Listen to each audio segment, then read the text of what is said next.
Morning सुप्रभात। आप सभी का पुनः एक बार स्वागत है आपके अपने YouTube चैनल एमएसटी एजुकेशन में। आज हम लोग पढ़ेंगे जो पढ़ रहे हैं दो चर वाले रैखिक समीकरण में 3.4 के जो शेष सवाल थे उसको लेकर के हम लोग आज आए हैं। तो बस इस वीडियो में आप शुरू से अंत तक देखिएगा, बने रहिए एमएसटी एजुकेशन के साथ। तो शुरू करते हैं आज का क्लास। तो हमारा ये जो तीसरा सवाल है, दूसरे का तीसरा सवाल, ये मोस्ट इम्पोर्टेंट है। यहाँ से एक सवाल आता ही आता है। तो देखिए सवाल है, दो अंकों की संख्या के अंकों का योग 9 है। इस संख्या का 9 गुना संख्या के अंकों को पलट देने से बनी संख्या का 2 गुना है, वह संख्या ज्ञात कीजिए। यहाँ से कंपटीशन हो या क्लास 10 का एग्जाम हो बोर्ड का, उसमें प्रश्न आया है यहाँ अंकों से। तो ध्यान से इस सवाल को देखिएगा, आपको समझ में आएगा। तो याद रखिएगा, कभी भी जब दो अंकों से कोई संख्या बनी होगी तो उसमें दो अंक होते हैं, एक इकाई का अंक होता है और एक दहाई का अंक होता है। तो चलिए हम शुरू करते हैं। यहाँ दोनों को मान लेते हैं। तो यहाँ हम मान लेंगे, माना इकाई का अंक x तथा दहाई का अंक बराबर y है। हमने मान लिया दो अंक है तो दो अंकों की संख्या में एक इकाई का अंक होता है, एक दहाई का अंक होता है। तो पहले हम जान लेते हैं कि जब दो अंक हैं तो उससे संख्या कैसे बनती है। तो याद रखिएगा कि दो अंकों की संख्या बराबर होता है 10 गुणे दहाई का अंक प्लस 1 गुणे इकाई का अंक। अगर ऐसे ही 3 अंक का पूछे तो 100 गुणे सैकड़ा का अंक प्लस 10 गुणे दहाई का अंक प्लस इकाई का अंक होता है। तो हमें दो अंक का ही निकालना है। तो यहाँ से हम निकाल लेंगे संख्या। तो संख्या होता है 10 गुणे दहाई का अंक, दहाई का अंक हमने माना हुआ इसलिए हो जाएगा 10y प्लस इकाई का अंक x। यही हमारी संख्या है, इसी को ज्ञात करना है। लेकिन इससे पहले हमें दो चरों का मान निकालना पड़ेगा, तभी जाकर के हम हल कर पाएंगे। तो चलिए देखते हैं आगे क्या है। तो कह रहा है कि दो अंकों की संख्या के अंकों का योग, देखिए यहाँ इकाई का अंक और दहाई का अंक, इन्हीं का पा रहा है अंकों का योग।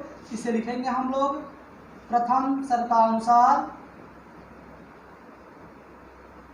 दो अंकों का योग आ रहा है। देखिए दो अंक हमारा एक x है और एक y है, इनका योग क्या है 9 है। इसको मान लेंगे इक्वेशन नंबर 2।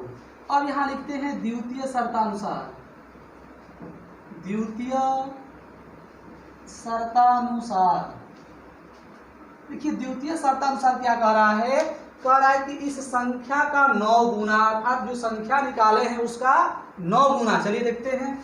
संख्या हमारा है 10y प्लस x, इसका कह रहा है कि 9 गुना, यानी संख्या का 9 गुना अंकों को पलटने से बनी संख्या का 2 गुना है। अंकों को पलटेंगे तो इकाई का अंक दहाई के चला जाएगा और दहाई का अंक इकाई के।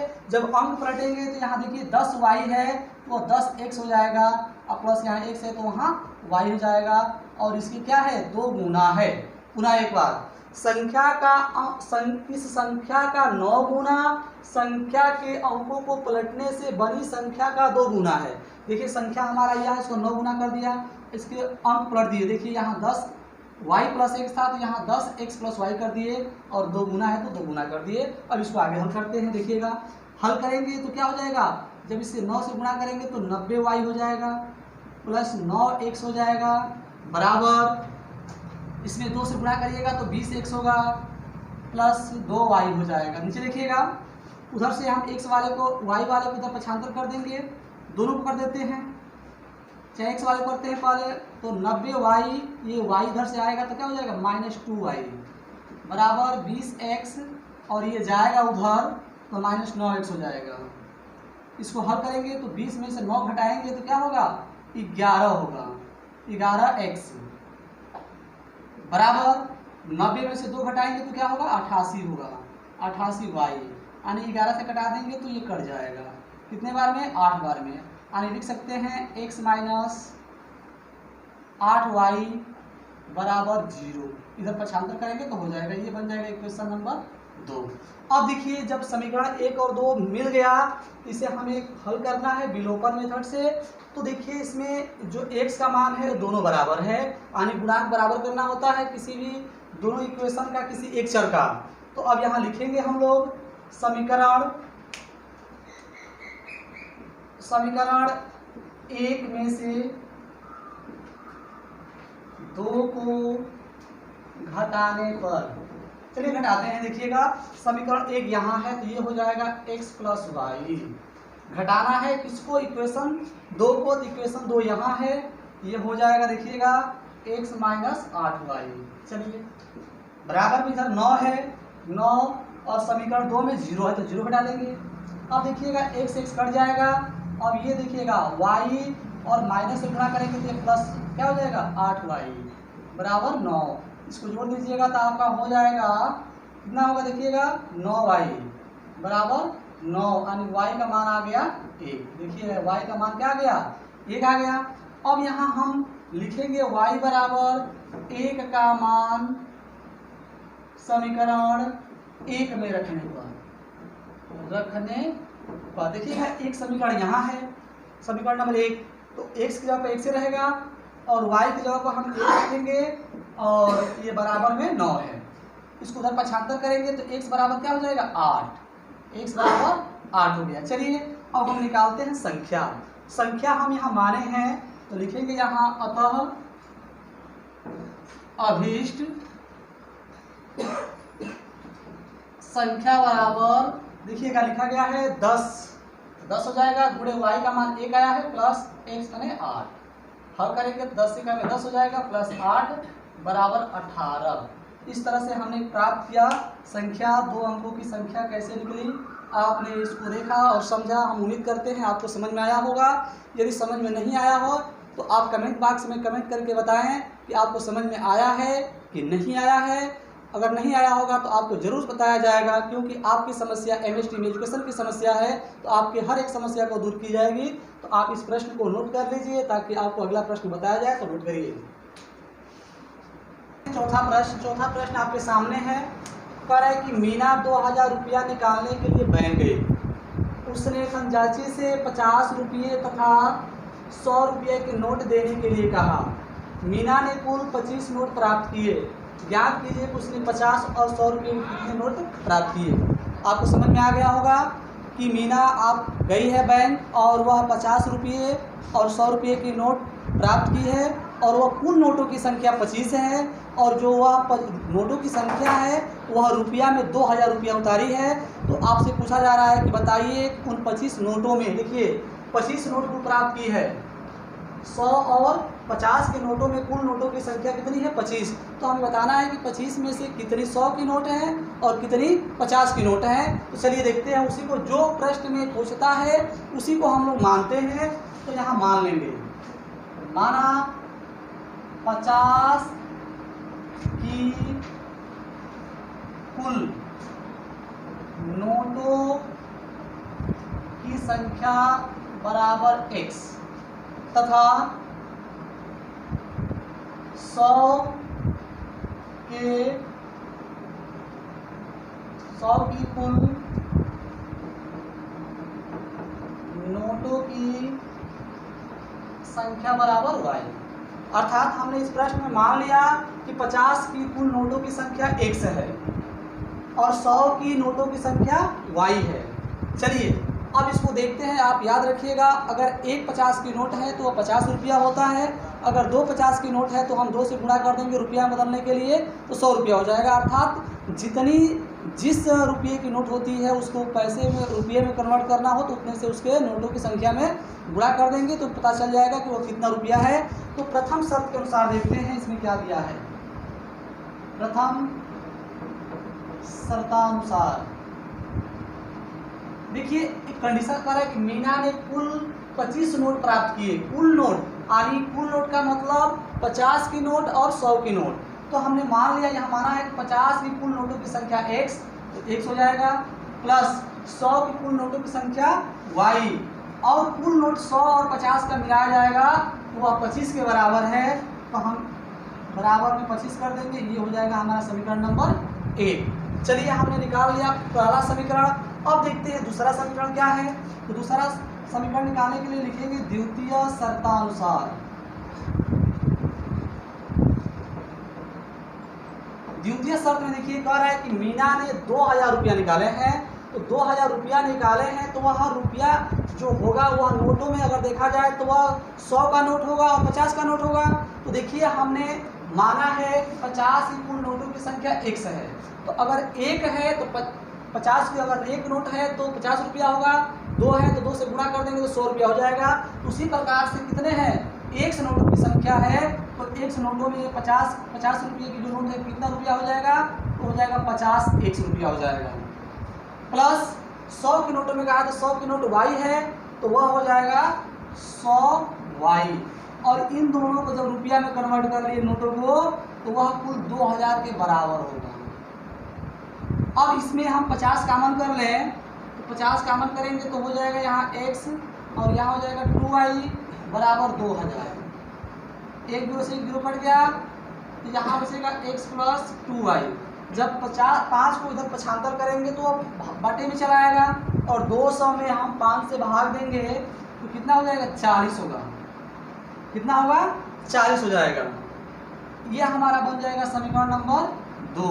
अब 2 समीकरण बन गया, इसको विलोपन मेथड से हल करना है। तो विलोपन में क्या किया जाता है कि किसी दोनों समीकरण में किसी एक चर के गुणांक को बराबर किया जाता है। यदि पहले से बराबर है तो हम वहीं से हल कर लेंगे, बराबर नहीं करेंगे। अगर बराबर नहीं है तो उसमें किसी भी संख्या से गुणा भाग करके हम उसके गुणांक को बराबर कर लेंगे। तो पहले समीकरण में देख रहे हैं कि 1 से गुणांक 1 है और दूसरे में भी 1 से गुणांक 1 है, अर्थात बराबर है। इसमें हमें बराबर करने की कोई ज़रूरत नहीं है।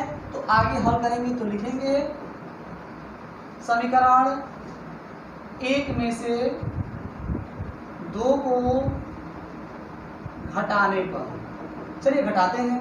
समीकरण 1 आपका है x प्लस वाई, घटाना है किसको, समीकरण 2 को। तो समीकरण 2 है हमारा x प्लस 2y।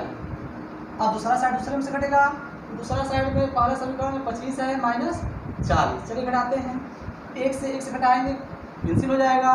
y से देखिए, y से हमें 2y घटाना है, यानी 1y से 2y घटाएंगे तो हो जाएगा माइनस y। और यहाँ देखिएगा 15 में से अगर आप 40 घटाएंगे तो होगा माइनस 15। कितना होगा, माइनस 15, माइनस माइनस कैंसिल हो जाएगा, अर्थात y बराबर हो जाएगा 15। y बराबर हमारा निकल गया 15। आगे देखेंगे, अब हमें x का मान निकालना है तो लिखेंगे y बराबर 15 का मान समीकरण 1 में रखने पर चलिए रखते हैं। तो समीकरण 1 आपके यहाँ सामने है, x है तो यहाँ x रहेगा। अब देखिए y है तो y लिखा गया है, y बराबर 15 का मान रखना है तो y की जगह हम 15 रखेंगे, बराबर क्या हो जाएगा यहाँ 25। तो x बराबर निकालेंगे तो ये हो जाएगा आपका 15 जाकर अगर घटेगा तो 10 हो जाएगा। तो आपने देखा कि x का मान निकाला तो 10 आया, y का मान हमने निकाला तो क्या आया, 15 आया। सवाल में लास्ट में पूछा है आपसे क्या ज्ञात करना है, 50 तथा 100 के कितने नोट प्राप्त किए।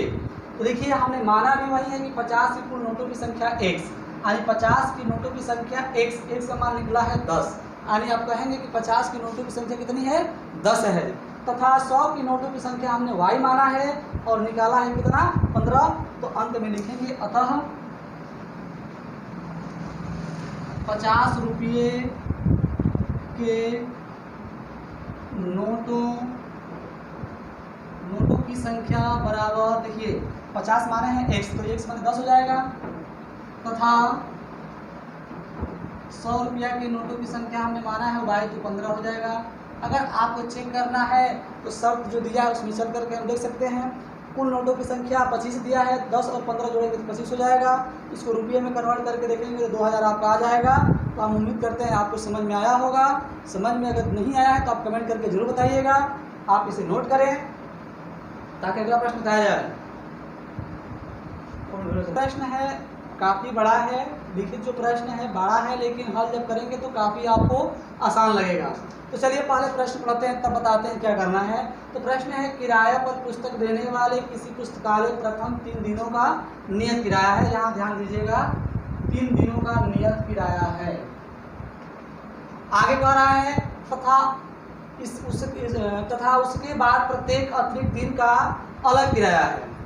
सरिता ने 7 दिनों तक एक पुस्तक रखने के लिए 27 रुपया अदा की, जबकि सुशी ने एक पुस्तक 5 दिनों रखने के लिए 21 रुपये अदा किए। नियत किराया तथा प्रत्येक दिन का अतिरिक्त किराया ज्ञान कीजिए। सवाल समझिएगा, सवाल बड़ा है, आप सवाल पे मन जाइए, बस समझिए कि एक पुस्तकालय है, वह आपको किराए पर पुस्तक देता है।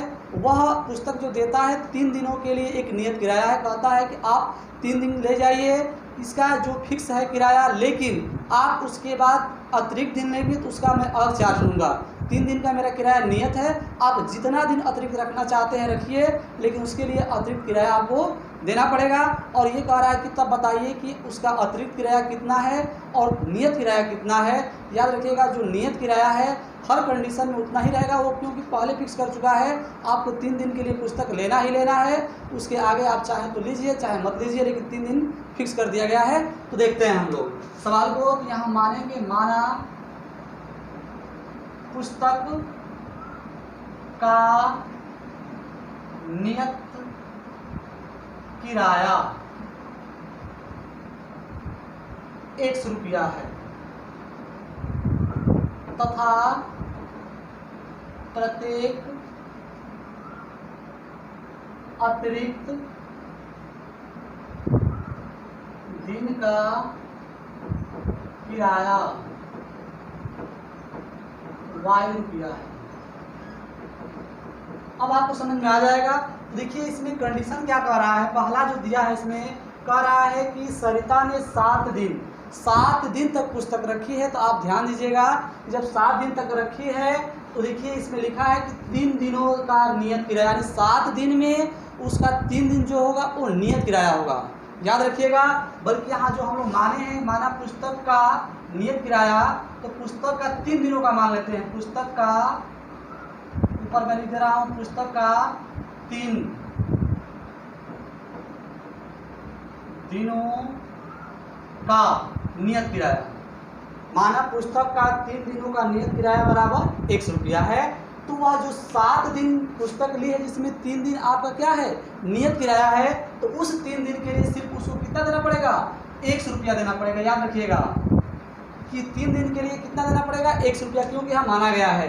अब उसमें 7 दिनों में 4 दिन अतिरिक्त है और 1 दिन का y रुपया लगता है। ध्यान दीजिएगा, 1 दिन का अतिरिक्त किराया y रुपया है, उसने 4 दिन अतिरिक्त रखा, इसलिए वह 4 यानी 4y रुपया अतिरिक्त किराया के रूप में देगी। और कुल मिलाकर उसने कितना पैसा दिया है, तो 27 रुपया दिया है। 27, ये हमारा बन गया इक्वेशन नंबर 1। दूसरा जो कंडीशन है इसमें, इसको लिख लेंगे प्रथम शर्तानुसार। प्रथम शर्तानुसार, और यहाँ लिखेंगे द्वितीय शर्तानुसार। तो द्वितीय शर्तानुसार में एक सुशी नाम की लड़की है जिसने 5 दिन तक पुस्तक रखी है। तो इस 5 दिन में भी आपका 3 दिन हमारा नियत है और अतिरिक्त कितना है इसमें, 2 दिन है। तो इसमें 3 दिन जो आपका नियत किराया है उसके लिए उसको कितना देना पड़ेगा, 100 रुपया। और 5 दिन रखने में आपको 2 दिन अतिरिक्त रखा है उसने, तो 2 दिन के लिए हो जाएगा 2y रुपया। और कुल मिलाकर के वो देती है कितना, 21 रुपया। ये हमारा बन गया इक्वेशन। जब हमारे 2 इक्वेशन बन जाएंगे तो उसको हल करना आसान है। बस ध्यान दीजिएगा, पुनः एक बार मैं बता रहा हूँ। पहले कंडीशन में 7 दिन रखा गया है, 7 दिन में 4 दिन अतिरिक्त है, 3 दिन आपका नियत है। दूसरे कंडीशन में आपको 5 दिन पुस्तक दिया गया है, जिसमें 3 दिन आपका क्या है, नियत है, और 2 दिन अतिरिक्त है। तो नियत माना गया है x, और 3 दिन में दोनों कंडीशनों में 100 रुपया रहेगा। जितना अतिरिक्त रहेगा उसके हिसाब से हम y रुपये में गुणा करके निकाल लेंगे। अब इन समीकरणों को हल करते हैं। तो हमको विलोपन विधि से हल करना है, तो दोनों समीकरण में किसी एक चर का गुणांक समान करना है। तो देखिए एक सा गुणांक समान है, तो इसके लिए लिखेंगे हम लोग समीकरण 1 में से 2 को घटाने पर, तो समीकरण 1 देखिएगा यहाँ है, तो x प्लस क्या हो जाएगा, 4y। घटाना है किसको, समीकरण 2 को, तो x प्लस 2y। दूसरे साइड को घटा लेते हैं, तो ये हमारा 27 है और ये हमारा 21 है। घटाइए, x से x कैंसिल हो जाएगा। और देखिए यहाँ 4y में से 2y जब घटाएंगे आप तो कितना होगा, 2y। और यहाँ देखिए 27 से 21 घटाएंगे तो कितना होगा, 6 होगा। यानी y का मान निकालेंगे तो क्या होगा, जल्दी बोलिए, 3 होगा। y का मान निकालेंगे तो 3 हो जाएगा।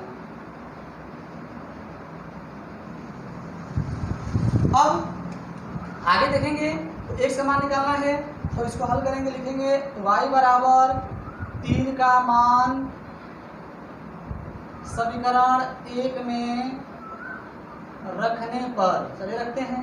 तो समीकरण 1 देखिएगा कहाँ है, समीकरण यहाँ है, तो x तो 1 से रहेगा, प्लस y 4 है, y की जगह पर क्या रखना है 3 रख दिए, बराबर 27। हल करिएगा, ये गुणा करेंगे तो कितना हो जाएगा 12 बराबर 27। x इक्वल टू करेंगे तो 27 माइनस 12 घटाइएगा, देखिएगा कितना आएगा, ये 5 हो जाएगा 1। यानी आप कह सकते हैं कि जो एक सामने क्या माना है 3 दिन का नियत किराया, यानी नियत किराया हो जाएगा 15 रुपया और प्रत्येक दिन का अतिरिक्त किराया हो जाएगा 3 रुपया।